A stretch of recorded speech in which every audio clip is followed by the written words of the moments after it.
1948 کے اندر اسرائیلی ریاست کے قیام کے بعد سے لے کر آج تک اپنے ملک پر یہودیوں کو قبضے کے خلاف فلسطینیوں کی آزادی کی جنگ جاری ہے۔ دنیا میں آج ان دونوں کی حمایت اور مخالفت کے اندر دو الگ الگ بلاکس بن چکے ہیں اور ہر جگہ پر بس یہی چیز ڈسکس ہو رہی ہے، پر ایک سب سے اہم چیز جس کے بارے میں کوئی بھی شخص بات نہیں کر رہا، اور وہ ہے لڑائی اور فساد کا اصل قصوروار یعنی برٹش امپائر، جس نے پاکستان اور انڈیا کے درمیان کشمیر کی طرح اور مسلمان اور یہودیوں کے درمیان جان بوجھ کر اس بارڈر کے تنازع کو رکھا تاکہ یہاں پر کوئی ایک اسٹیبلش گورنمنٹ کبھی بھی نہ آ سکے، اور ان کا کنٹرول اور ان کی سپورٹ ہمیشہ ان کے لیے ڈیپ سٹیٹ کی طرح پورے ملک پر رہے۔ ان کی طرف اپنے پورے دور حکومت کے اندر بارڈر کی غلط تقسیم سے لگائی گئی آگ آج تک بجھنے کا نام نہیں لے رہی۔ دوستوں، میں کوشش کروں گا کہ اس ویڈیو کے اندر تھوڑے ٹائم میں آپ کو اسرائیل اور فلسطین کے تنازع کی وجہ اور برٹش امپائر کے کردار کو مکمل طور پر سمجھا سکوں۔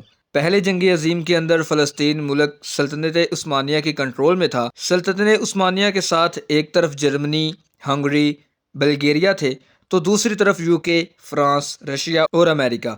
اتنی بڑی جنگ میں شامل ہو کر سلطنت عثمانیہ کافی کمزور ہو گئی، اور اسی کمزوری کا فائدہ اٹھا کر شریف مکہ نے برطانوی جاسوس لارنس آف عربیہ کے بہکاوے اور عرب سرزمین کا کنٹرول انہیں دینے کے وعدے سے بغاوت کر دی، لیکن یہ وعدہ برٹش کی طرف سے صرف اپنے فائدے کے لیے ایک دھوکہ تھا۔ نتیجتاً سلطنت عثمانیہ یہ جنگ ہار گئی اور اس کے کئی ٹکڑے ہو گئے، جن سے آج کے دور کے لبنان، ترکی، سیریا، اردن، فلسطین اور عراق کا جنم ہوا۔ ترکی کے علاوہ باقی تمام ملکوں کے بارڈر کو بغیر سوچے سمجھے تقسیم کر دیا گیا، جس کی وجہ سے ان کے آپس کے تنازعات بڑھنے لگے، جن میں فلسطین بھی شامل تھا۔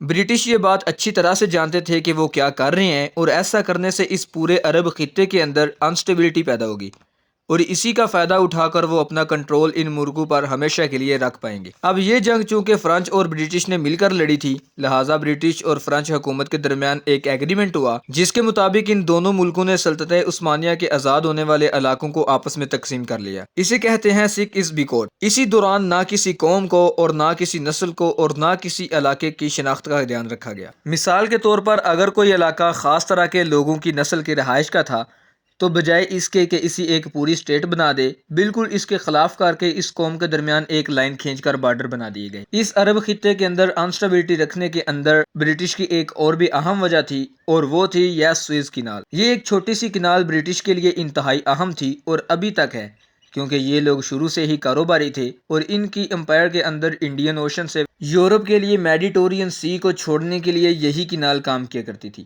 اسی لیے اس پر ڈائریکٹ یا پھر انڈائریکٹ کنٹرول ان کی لائف لائن تھی، جو ایشیا کو یورپ سے کم ترین فاصلے سے جوڑتی ہے۔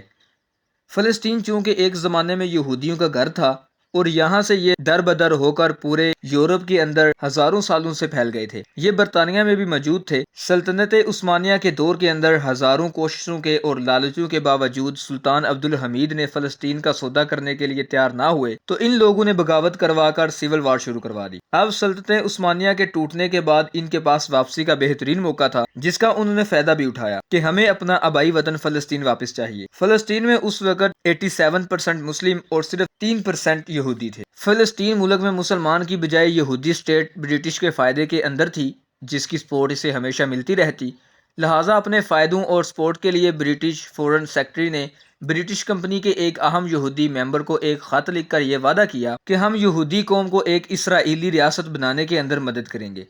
شریف مکہ کو عرب ملکوں کی حکومت دینے کے وعدے کے خلاف جا کر فرانس حکومت کو یہ وعدہ کیا کہ ہم عرب ملکوں میں سے آدھا آپ کو دیں گے، بس ہمارا ساتھ دینا۔ اب یہ سب وعدے چونکہ بند کمروں کے اندر ہو رہے تھے، کسی کو بھی ایک دوسرے کی خبر نہیں تھی، اسی لیے سب کو لگا کہ برٹش فلسطین کے ساتھ ہے۔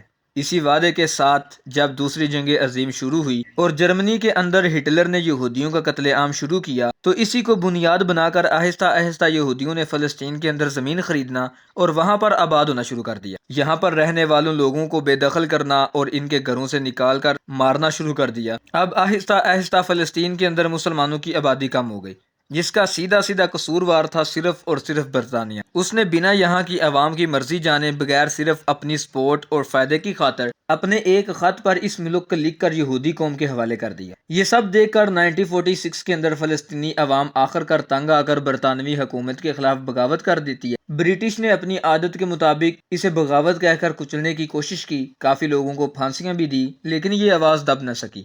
آخر کار تنگ آ کر برٹش نے 1942 کے اندر انہیں بیچ سے نکال کر یہودی اور مسلم کو آمنے سامنے لا کر کھڑا کر دیا، کیونکہ وہ جنگیں لڑ لڑ کر تنگ آ چکے تھے۔ لیکن ان دونوں قوموں اور مذہبوں کے ماننے والوں کے درمیان جو نفرت کی آگ شروع ہوئی وہ آج تک باقی ہے۔ 1947 کے اندر یہ معاملہ یونائٹڈ نیشن کے اندر چلا گیا تو اس نے دنیا کے سامنے دکھاوا کرتے ہوئے یہ تجویز دی کہ فلسطین ملک کو 2 ریاستوں کے اندر بانٹ دیا جائے، جس میں سے 45% حصہ فلسطینی مسلمانوں کے لیے جبکہ 55% حصہ یہودیوں کو دے دیا جائے، جبکہ یروشلم شہر ان دونوں کے پاس ہوگا، اس پر کسی کا کنٹرول نہیں ہوگا۔ اب یہ چیز سراسر زیادتی تھی، کیونکہ مسلمان اس وقت بھی یہودی قوم سے تعداد میں ڈبل تھے۔ اسی بنیاد پر اسرائیل ملک وجود کے اندر آیا، جسے آس پاس موجودہ عرب ملکوں نے تسلیم نہیں کیا۔ لہٰذا 1948 کے اندر عرب اور اسرائیل جنگ شروع ہو گئی اور وہ 5 عرب ملکوں نے اسرائیل پر حملہ کر دیا۔ سب کو لگتا تھا کہ یہ چھوٹی سی ریاست اس جنگ کو برداشت نہیں کر پائے گی، لیکن اس کا بالکل الٹ ہوا، کیونکہ اسرائیل امریکہ اور دوسرے ویسٹرن ملکوں کی مدد سے تمام عرب ملکوں کو شکست دے کر فلسطین کے 75% حصے پر قابض ہو گیا۔ 1961 میں ایک بار پھر سے اسرائیل کی عرب ملکوں سے جنگ چھڑ گئی، جس کے بعد اس نے فلسطین کے مزید حصوں پر موجودہ غزہ، ویسٹرن بینک سمیت یروشلم پر قبضہ کر لیا، اسے اپنا کیپٹل بنا لیا۔ اس کے بعد حماس گروپ الیکشن جیت کر غزہ کو واپس لیتا ہے اور پھر وہ حملہ شروع ہوتا ہے جو آج تک جاری ہے۔ تو دوستو آئی ہوپ کہ آپ کو یہ ویڈیو ضرور پسند آئی ہوگی، اور اگر آپ اسی طرح کی انٹرسٹنگ ویڈیو دیکھنا اور سننا پسند کرتے ہیں تو چینل کو سبسکرائب کریں۔ Thanks for watching this video. اب ہم ملتے ہیں اسی طرح کی نیو انٹرسٹنگ ویڈیو میں، تب تک کے لیے اپنا بہت سا خیال رکھیے گا۔ اللہ حافظ۔